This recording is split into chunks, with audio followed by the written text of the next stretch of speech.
খাবার কি টুনা মাছ? হ্যাঁ, টুনা মাছ স্যুপ, আবার আবার ফলের রস আছে, আর কি খাবজা।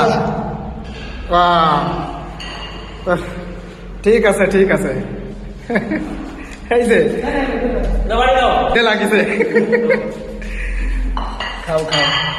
খাবারগুলো খুব উন্নত মানের, না খারাপ নয়। যে টুনা মাছ এই দিয়ে আমরা খবজা দিয়ে খাবো, এরপরে ফলের বিভিন্ন রস আছে আমাদের। কি খুব খিদে লেগেছে নাকি? বাঙালি রে, পারভেজ ভাই তো আজকে খুব রাগে গেছে। থাক, রাখার দরকার নেই, খাও।